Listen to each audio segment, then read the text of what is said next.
Karena Niko telah menawarkan bantuannya, Pandu tidak lagi malu-malu dan malah mengajukan permintaannya dalam beberapa kalimat singkat.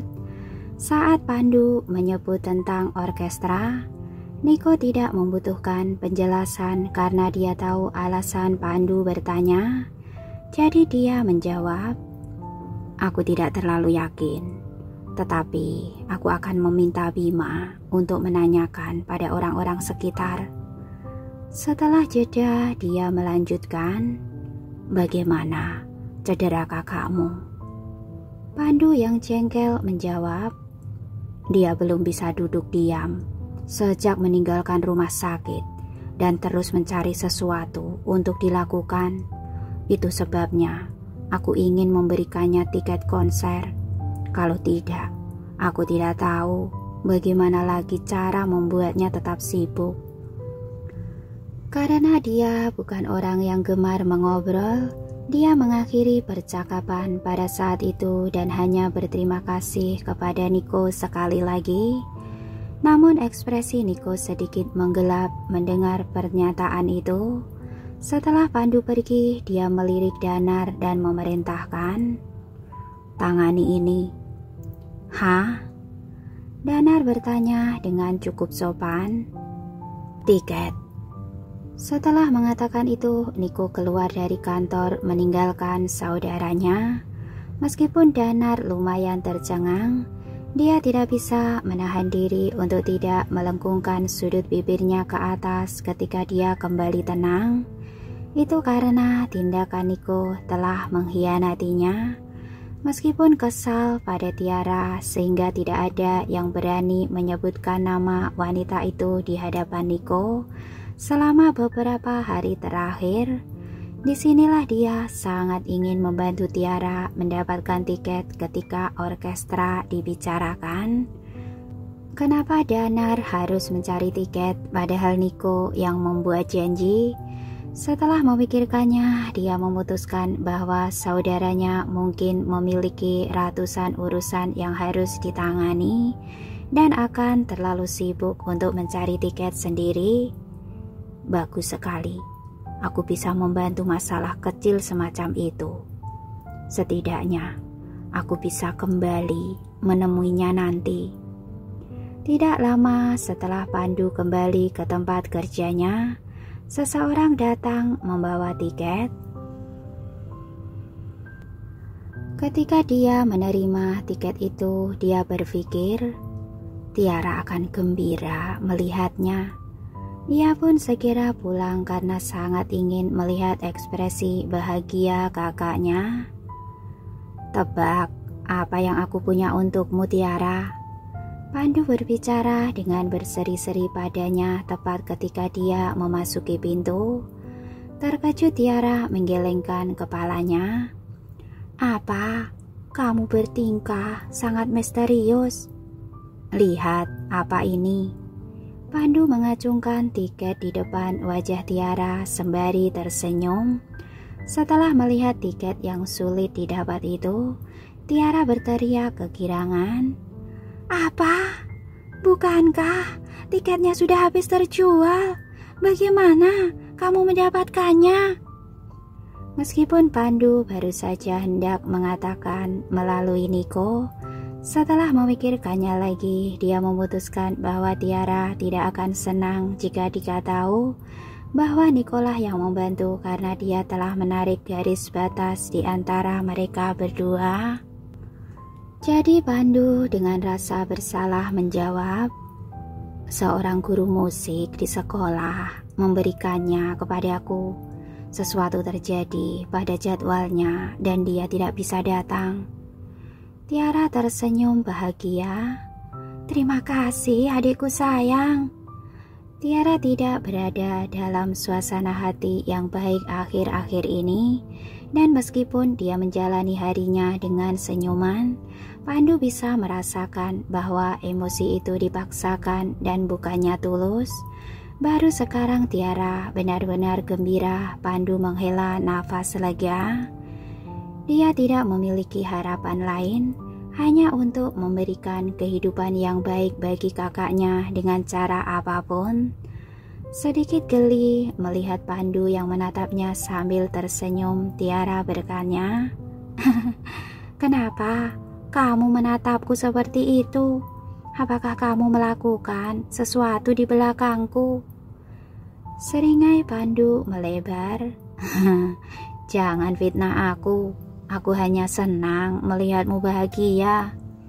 Setelah mereka saling terkekeh, Pandu mengusulkan, "Omong-omong, apa kamu mau ikut denganku untuk membeli mobil besok?" "Tentu, aku akan ikut denganmu. Lagi pula, sudah saatnya kamu punya mobil sendiri." Tiara menyetujui dengan sebuah anggukan. Keesokan paginya, mereka berangkat ke penjual mobil bersama setelah bersiap-siap. Karena tidak banyak orang yang berada di toko pagi-pagi buta, seorang penjual menyapa mereka begitu mereka memasuki pintu. "Tuan, Nona, ada yang bisa saya bantu?" "Saya ingin melihat mobil yang digunakan perusahaan," jawab Pandu.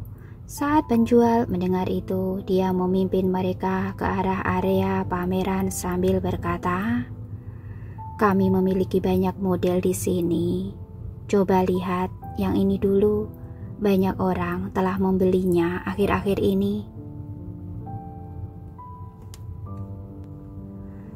Itu adalah merek yang mana Pandu cukup familiar dengannya. Dia telah membuat sejumlah perencanaan dan mempelajari semua merek mobil ternama. Mobil yang ditunjukkan oleh penjual itu cukup sesuai dengan apa yang dia harapkan. Namun mobil ini rasanya tidak cukup berkelas. Karena dia sedang mencari mobil untuk keperluan perusahaan, dia harus mencari yang lebih baik. Meskipun dia bukan orang yang boros, ada sejumlah prinsip industri yang dia pahami. Karena perusahaannya baru saja dirintis, dia pasti akan perlu bepergian untuk menemui kliennya.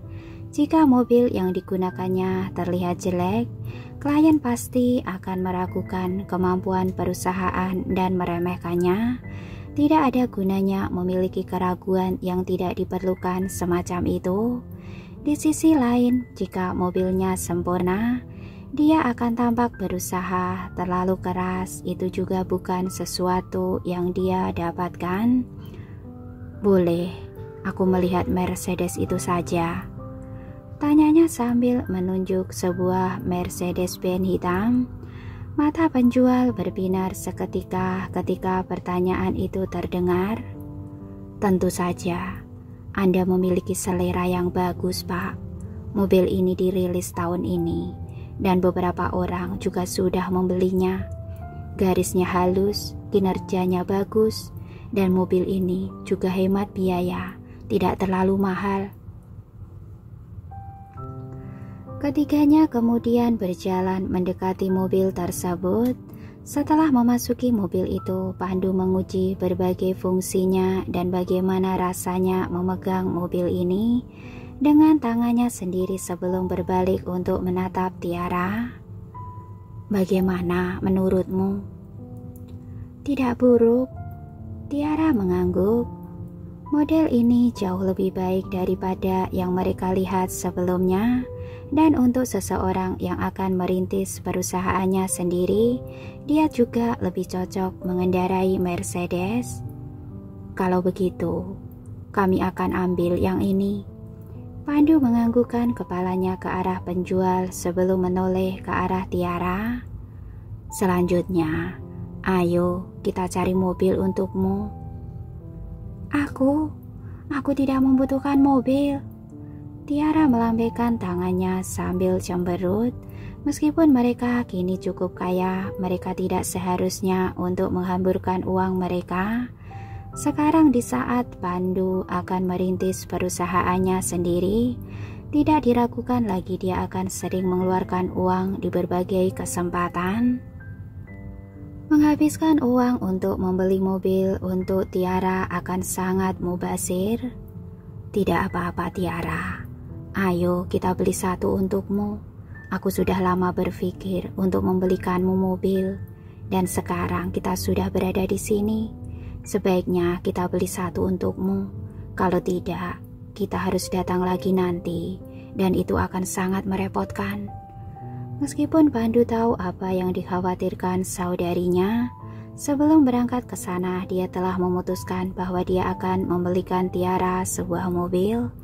Bagaimanapun juga dia tidak menginginkan apapun selain yang terbaik untuk saudarinya.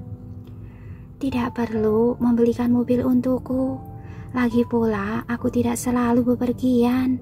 Kendaraan itu hanya akan terbengkalai dan menampung debu, yang mana akan sangat sia-sia. Meski Pandu telah berusaha meyakinkannya, Tiara tetap menolak. Melihat Pandu yang sangat dermawan, pramuniaga di toko mobil segera menyela. Jarang-jarang seorang saudara begitu menyayangi saudaranya, Bu. Anda harus menerima hadiahnya. Walaupun Anda tidak sering bepergian, mungkin ada hari di mana Anda harus meninggalkan rumah. Ini akan sangat berguna di saat itu. Saya sudah bekerja di sini selama setidaknya 5 atau 6 tahun, dan ini adalah pertama kalinya saya melihat sepasang saudara dengan hubungan yang begitu baik. Sungguh saya iri karena saudara Anda ingin memberi Anda mobil, kenapa Anda tidak menerimanya? Tiara yang putus asa hanya bisa mengangguk. Ini untuk keperluan pribadi, jadi tidak perlu terlalu boros. Dia dengan cepat memilih sebuah mobil seharga 500-an juta. Setelah mereka selesai mengurus dokumen, hari sudah siang. Karena mereka terlalu malas untuk memasak di rumah, kakak beradik itu makan di luar sebelum pulang. Setibanya di rumah, Pandu berkata dengan saudarinya, "Aku harus pergi bekerja, jadi aku tidak bisa menemanimu sore ini. Hati-hati saat kamu sendirian di rumah, dan jangan melakukan pekerjaan berat, oke? Kalau ada yang perlu kamu lakukan, tunggu saja sampai aku pulang." "Oke." Tiara mengangguk sambil tersenyum. "Bukannya aku berusia 3 tahun, aku tidak membutuhkanmu untuk menemaniku. Cepat kembali kerja karena urusan perusahaan lebih penting. Hati-hati saat kamu menghadiri konser malam ini. Jaga keselamatan dan telepon aku saat konser selesai supaya aku bisa menjemputmu." Pandu mendesak dengan lembut. Aku tahu.